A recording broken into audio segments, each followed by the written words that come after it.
காணிக்காக, சொத்துக்காக, நகைக்காக, வீடுக்காக, வாசலுக்காக இன்னைக்கு மார்க்கத்தையே விட தயார். பணத்துக்காக, லைக்குக்காக, டிக்டாக் என்ற கேவலத்துக்காக இன்னைக்கு முஸ்லிம் பெண்களும் அதுல அடிமையாகி 24 மணித்தியாலமும் போன் என்று மாப்பிள்ளைய மதிக்கிறையும் இல்ல, பிள்ளைகளை வளர்க்கிறையும் இல்ல. கேவலம் இதெல்லாம். இந்த போனை தூக்கி ஒட்டச்சி வீசணும் குப்பையில். கேவலம். அல்லாஹ்ட கோபத்தை சம்பாதிக்கிறதுக்கு இந்த போன் மட்டும் போதும். அவ்வளவு பெரிய ஷைத்தான். புள்ள அழுதா ஒரு காலம் ஆட்டாவையும் வேனையும் நிலாவையும் காட்டி அமைதிப்படுத்திய காலம். நாங்க பிள்ளைகளா வளர்ந்த காலம். இப்ப புள்ள அழுதா லேசிக்கு என்ன செய்யற, போன தூக்கி கொடுக்குறா, புடி நாசமா போ. நாசமா போன்னு சொல்லி கொடுக்க தேவையில்லை, கொடுத்தாலே நாசமா போயிடுவான் அவன். 12, 11, 10 வயசு பிள்ளைகள் பேசுற பேச்சுகள், ஸ்கூல்கள்ல நடக்கிற விஷயங்கள் கேவலம். பள்ளிவாசல்ல சொல்ல இல்லாதெல்லாம். இது எல்லாத்துக்கும் ஒரு அடிப்படை. நீங்க எல்லாம் கொடுத்தீங்க, அந்த பிள்ளைகளுக்கு மார்க்கம் கொடுக்கல. நீங்க அல்லாஹ் கிட்ட ஜவாப் சொல்லணும். இந்த பிள்ளைகள் அல்லாஹ் தாரது அமானிதம். பெற்றோம் வளர்த்தோம். சில பெண்கள் நினைக்கிற பெண் பிள்ளைகள் தான் நாங்க சோறாக்குற ரைஸ் குக்கர், உடுப்புகள் ஒரு வாஷிங் மெஷின், புள்ள வளர்க்கிற ஆயா. இதா பெண்கள். இந்த சமூகத்தின் தலைவிகள் நீங்கள். ஆசியாவுடைய வழித்தோன்றல் நீங்கள். ஹதீஜாவுடைய வழித்தோன்றல் நீங்கள். ஆயிஷா அம்மாவுடைய புதல்விகள் நீங்கள். வரலாறு பிரட்டி பாருங்க. உங்களோட அம்மாமார் செய்த தியாகம், உங்களோட அம்மாமாருடைய பேர் இன்றைக்கு வரைக்கும் கொடி கட்டி பறக்குது. ஏன் பாருங்க. இந்த போனுக்கும், இந்த டிக்டாக்குக்கும், இந்த பேஸ்புக்குக்கும் அடிமையாகிறாதீங்க. சைத்தான் உங்களை எங்கேயோ கொண்டு போய் சேர்த்துருவார். இது கோபத்தில் பேசுவதல்ல, இது கவலையில பேசுறது. நீ நினைக்கலாம், என்னடா இப்படி பேசுறார், வித்தியாசமா பேசுறார். இது வித்தியாசம் அல்ல. முழு உலகமும் முழு இலங்கையும் பாதிக்கப்பட்டு சீரழி இருந்து போனார். அல்லாஹ் காப்பாற்றும். கவலையான விஷயம். ஒரு காலம் மகரிபுடைய நேரமானா குர்ஆன் ஓதுற சட்டம். இப்ப மகரிபுடைய நேரமானா பொண்டாட்டி மாப்பிள்ளையும் விளங்குதில்லை, பிள்ளையும் விளங்குதில்லை, சினிமா சீரியல்ல போய் உட்கார்ந்தாச்சு. நான் அங்கேயே சொன்னேன், உங்களோட சினிமாவால தான் எங்களோட ஸ்ரீலங்கா நாசமா போயிருக்கு. உங்களோட சினிமா, உங்களோட சீரியல், உங்களோட நாடகம், இதுகளை பார்த்து பார்த்து எங்களோட ஸ்ரீலங்காவும் கெட்டு போயிருச்சு. பாக்குற அதுல அவன் என்ன காட்டுறான்? ஆயிஷா நாயகிட வரலாறையும் ரசூலுல்லாஹ்ட வரலாறையுமா காட்டுறான். முழுக்க முழுக்க மாமியாவை எப்படி கொள்ளலாம், மருமகளை எப்படி வீட்டை விட்டு விரட்டலாம், கணவன் தெரிந்து எப்படி சல்லிய பறிக்கலாம், அதை பார்த்து பார்த்து இவள் இங்க வாழ பார்க்கிற. கேவலம் இதெல்லாம், கேவலம். ஆசியா அம்மா ரலியல்லாஹு அன்ஹா நினைத்திருந்தால் உங்களை விட சிறப்பாக வாழ்ந்திருக்கலாம். சொன்னார், நீ என்ன தண்டனை தந்தாலும் இஸ்லாத்தை விடுவதற்கு நான் தயாரில்லை. ஃபிரௌன் என்ன செய்தான்?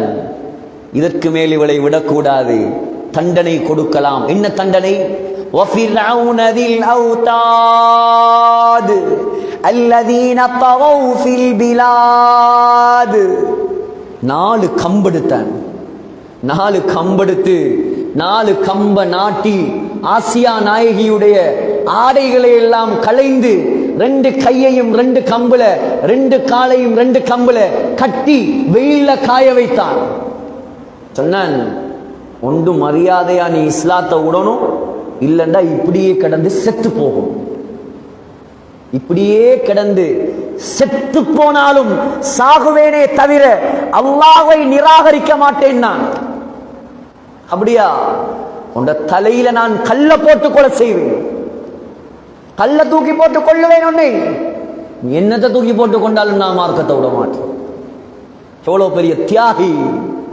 அல்லாஹ் சொல்றான், وَضَرَبَ اللَّهُ مَثَلًا لِلَّذِينَ آمَنُوا امْرَأَتَ فِرْعَوْنَ. கியாமத் நாள் வரைக்கும் வரக்கூடிய முஃமினான பெண்களுக்கு உதாரணம் ஃபிரௌனுடைய மனைவி. உடனே கையேந்தின அல்லாஹ் கிட்ட, யா அல்லாஹ், நினைச்சிருந்தா நான் மகாராணியா வாழ்ந்திருக்கலாம், நினைத்திருந்தால் தங்க கட்டில படுத்திருக்கலாம். ஆனால் உன்னை ரப்பாக ஏற்ற ஒரே ஒரு காரணத்துக்காக எனக்கு இந்த நிலைமை. எனக்கு நீ தர வேண்டிய சன்மானம் என்ன தெரியுமா? புத்திசாலி ஆசியா கேட்டார், ரப்பி இப்னி லீ இன்தக பைத்தன் ஃபில் ஜன்னah. யா அல்லாஹ், சுவர்க்கத்தில் ஒரு மாளிகை, அதுவும் சும்மா மாளிகை அல்ல, உனக்கு பக்கத்தில் வேணும் அந்த மாளிகை. முதலாவது துவா. ரெண்டாவது துவா, இந்த ஃபிரௌன் இந்த தலையில கல்ல போட்டு கொள்ள போறான், இவன் ஃபித்னா விட்டு என்ன நீ காப்பாத்து. ஒன்னு அந்த கல்லை தூக்கி போட்டாங்க. கல்லு தலையில் வந்து விழுவதற்கு முன்னால் அல்லாஹ் சுவர்க்கத்தில் பிரம்மாண்டமான ஒரு மாளிகையை உடனடியாக கட்டி ஆசியா நாயகியுடைய கண்ணுக்கு முன்னால் கொண்டு வந்து காட்டினான். பாரு, சந்தோஷப்படு. நீ எனக்காக செய்த தியாகம், நீ கேட்டதை நான் தர மாட்டேனா? அல்லாஹ் தருவான். நீங்க அல்லாஹ்வுக்காக வாழுங்க. உலகத்தில் அல்லாஹ்ட மார்க்கத்தை ஆயாத்தாக்குங்க. வீண்ல விளையாட்டுல காலத்தை நாசமாக்கிறாதீங்க. சமூகத்தை கட்டமைப்பவர்கள் நீங்கள் தான். இந்த சமூகத்துடைய ஆணி வேர் நீங்கள் தான். இந்த சமூகத்தை உருவாக்க வேண்டியவர்கள் நீங்கள் தான். மாப்பிளமார் 24 மணி நேரம் வீட்டில் இருக்க மாட்டார். அவர் தொழிலுக்கு போவார், அவர் கடைக்கு போவார், அவர் விழாவுக்கு போவார், அவர் ஜமாத்தில் போவார், அவர் வெளிநாட்டில் போவார். 24 மணித்தியாலமும் ஒரு குழந்தை பார்த்து வளருவது தன்னுடைய தாயைத்தான். அப்ப யாரு முன்மாதிரியா இருக்கணும்? உம்மாமார் முன்மாதிரியா இருக்கணும், தாய்மார் முன்மாதிரியா இருக்கணும். நீங்க குர்ஆன் எடுத்து ஓதினாதான் உங்களோட புள்ள குர்ஆன் ஓதும். நீ மகரிபானத்தோட டிவிக்கு முன்னால உட்கார்ந்தா அது போனை தூக்கிட்டு போய் ஃபேஸ்புக் பார்த்துட்டு இருக்கும். இது ரியாலிட்டி. இதான் ரியாலிட்டி, இதான் உண்மை. இது நடக்குது, நாங்க பார்க்கிறோம் கண்ணுக்கு முன்னால். எங்கேயாவது ஒரு வீட்டுக்கு போனா அந்த புள்ளோட கையில பெரிய செங்கல் மாறி போன வச்சு பார்த்துட்டு இருக்கு. அது என்ன பாக்குது, ஏது பாக்குது, அதை பத்தி உம்மாக்கும் கவலை இல்லை, வாப்பாக்கும் கவலை இல்லை. அது எங்கேயோ போகுது. அல்லாஹ் காப்பாத்தணும். ஒரு நியூ மாடல் போன் வந்தா முதலாவது அந்த பிள்ளையிட கையிலடி. கேவலம் சகோதரர்களே. ஆகையால் மாறணும். நாங்க ஆசியாவை போல மாறணும். யார் ஆசியா ரலியல்லாஹு அன்ஹா? உலகத்துல ஆக கெட்டவனுடைய மனைவி. நான் கேட்கிறேன், ஃபிரௌனை விட கெட்டவன் யாராவது இருக்கானா? உங்க யாருக்காவது ஃபிரௌனை போல மாப்பிளமார் கிடைச்சிருக்கா? கிடைக்குமா? உலகத்துல கிடைக்கா. ஃபிரௌனோட வாழ்ந்தவள் சொர்க்கவாதி. நாம என் சொர்க்கவாதியா மாறையில? நாங்க என் சொர்க்கத்தை தயாரிக்கல? நாங்க என் சொர்க்கத்துக்கு முயற்சி செய்யல? நாங்க எங்க பிள்ளைகளை ஒழுங்கா வளர்க்கல? சகோதரிகளே, அது மாத்திரமா? அல்லாஹ் கொடுத்த சன்மானம் ஹாக்கிம்ல வருகிறது.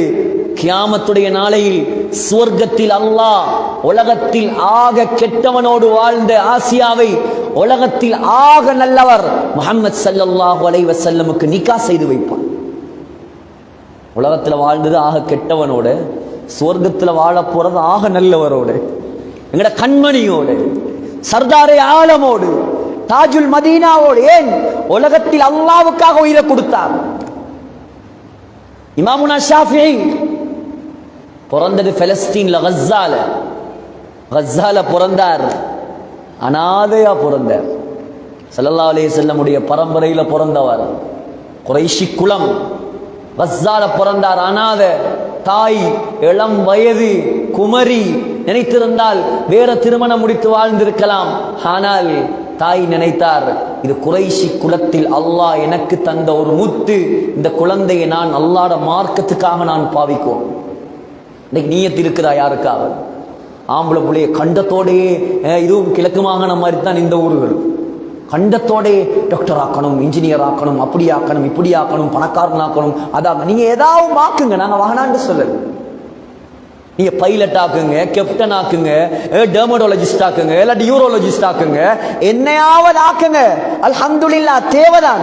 இஸ்லாமிய சமூகத்துக்கு தேவை, பெண்கள் வியோஜி தேவை, நாங்க வானான்னு சொல்லல. ஆனா மார்க்கத்தை இழந்து நீங்க கொடுக்காதீங்க. நீ ஹாஃபிஸாகு, பைலட் ஆகு, ஆலிமாகு, கேப்டனாகு, நீ முஃப்தியாகு, டாக்டராகு.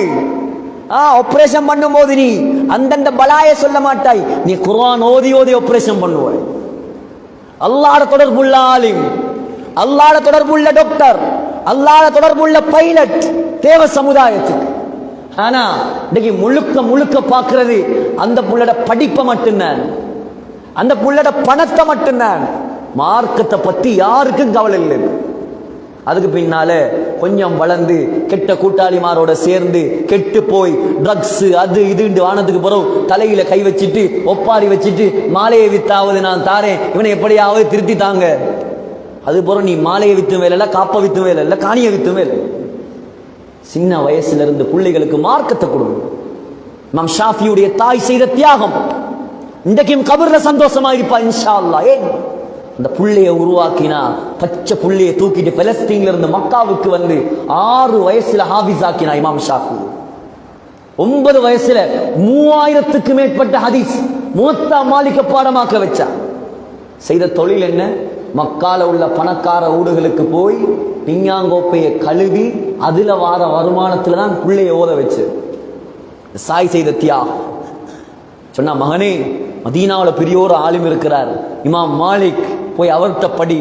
அங்க போனா இமாம் மாலிக் ஆச்சரியப்பட்டார். நீ முஃப்தி, ஃபத்வா கொடுக்க தகுதியானவர். அராஃபி கல்பிக நூரா, ஷாஃபி உன்னுடைய கல்பில் எனக்கு வெளிச்சம் விளங்கு. மாலிக் கிட்ட படிச்சு திரும்பி வந்தார். தாய் சொன்னார், மகனே யமனுக்கு போ, பெருமளமாக்கல் இருக்கிறான். போனார் யமனுக்கு. திரும்பி வந்தார். சொன்னா, மகனே நான் ஓத வைக்கிறேன் உன்னை, பாத்திரம் கழுவி பக்தாத் இராக்குக்கு போ, ஓது, மார்க்கத்தை படி, பெருமுலமாக்கல் இருக்கிறாங்க. 25 வருஷம் மார்க்கம் படிச்சார் இமாம் ஷாஃபி. 6 வருஷம் மதரசால ஒரு 6 வருஷமா, 40 வருஷம் 30 வருஷம் கனடால இருக்கிறார் மாப்பிள்ளை, லண்டன்ல இருக்கிறார், 10-12 வருஷம் வரவே இல்லை நாட்டுக்கு. அதை பத்தி எல்லாம் கவலை, சல்லி வருது. மார்க்கத்துக்காக ஒரு 8 வருஷமா 10 வருஷமா, அல்லாஹு அக்பர். 25 வருஷம் இமாம் ஷாஃபியுடைய இல்மை தேடிய காலம். கடைசியில பக்தாதுக்கு போனா அங்க இமாம் ஷாஃபியுடைய புகழ் உலகெல்லாம் பரவ ஆரம்பிக்கிறேன். அறிவு கடல். ஹாரூன் ரஷீதுடைய ஆட்சி, மன்னர் ஹாரூன் ரஷீத் சும்மாவே உலமாக்களை மதிப்பவர். இமாம் ஷாஃபியை கொண்டு வந்து தன்னுடைய அரசு சபையில உட்கார வைத்து விட்டார் முஃப்தியாக. இமாம் ஷாஃபி ஊருக்கு போகணும், தாயை பார்க்கணும். என்ன செய்தார்? ஒரு சாக்கு நிறைய, ஒரு பை நிறைய தங்க காசுகளை நிறைத்து இமாம் ஷாஃபி அனுப்பி வைத்தார்.